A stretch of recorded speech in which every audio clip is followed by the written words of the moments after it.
Hi guys, how are you? I am Ajay at the front of you. Want to teach you about the world history. I am here with the world history series first. So watch it and learn it what I am going to tell you. So first of all, we should study unification of Italy and Germany. Nationalism in Italy and Germany. Napoleon's invasion, along with the passage of French Revolution, made a great contribution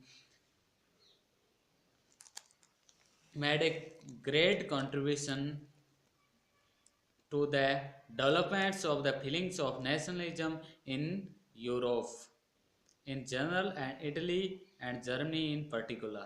It was Napoleon who reminded Italians of their glorious past. He established a republican government in Italy and assimilated big and small states in three regions. Though he treated and exploited Italy as a colony, equality of all before law, freedom of religion and press, and autonomy strengthened the courage and patriotism of people. The Treaty of Vienna, 1815, had earlier taken an irrational decision and splintered Italy. The various units in Italy were as follows. Geographically, it was divided into North, Central, South Italy. However, it was largely dominated by Austria. Lombardy and Venetia were under the direct control of Austria. Modena and Tuscany was governed by Austrian princes. The papal states were ruled by Pope. Piedmont, which comprised of Savoy, Nice, Genoa, and island of Sardinia, was the only Italian state under the Italian rule. Hurdles to Italian unification. There was there was no harmonious plan among the leaders and little cooperation among various states. There was constant tussle or different school of thought, while Mazzini and Garibaldi wanted to unification of Italy as a republic. Geobursti states upon a federal states. Traditional social and political customs also hindered the unification. Easy land was still a valuable asset and was connected with social customs. Hence, there was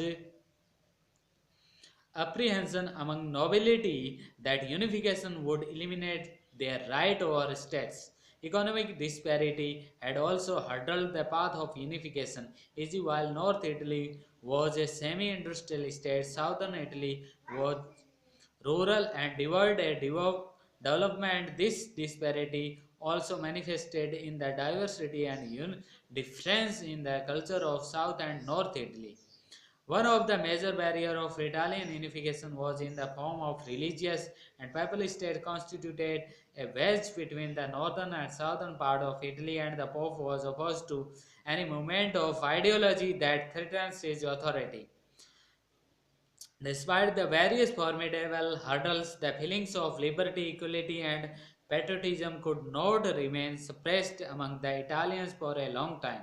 Italy constituted an entity from the racial, linguistic, and cultural practice. Hence, these factors promoted the unification for common purpose. Various factors can be described as follows. Growth of nationalism. Italy was affected by the philosophy and romanticism of the American and French Revolution. People started contemplating national unity and political freedom. Ideas of liberty and equality affected the people who were disillusioned with the prevailing disparity in Europe. Carbonary activities. There were various clandestine activities which were playing an important role for the unification of Italy. The society like Carbonari, which had members from all sections of the society had set two goals: banishment of the foreigners from Italy and establishment of legal freedom. It played an active part in the revolution of 1820 to 21 and 1831. Pope's liberal policy. After the death of Pope George 16, 1846, the incoming Pope was kind and liberal and had a sympathy for the national sentiments. He himself took initiatives and released political prisoners. This sort of initiatives had a ripple effect and also influenced other states.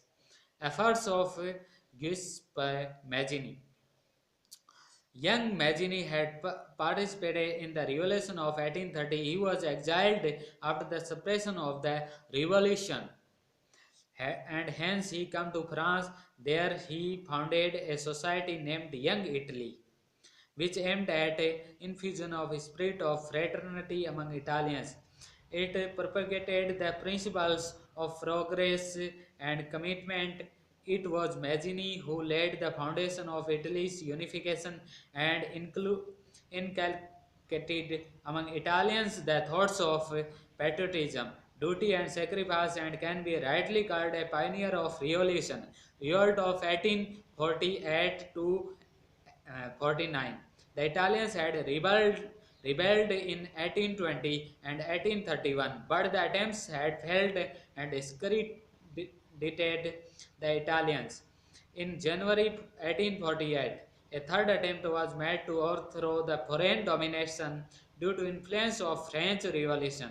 The Revolution of 1848 in Italy aimed at implementing liberal economic reforms, constitutional rule, and achieving unification and independence of Italy. Initially, it was partially success, and though it proved out to be a fiasco, it set the ground for processes of unification.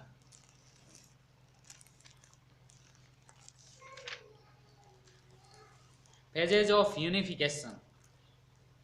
The phases of unification of Italy can be divided into mainly three phases. Early unification process 1848,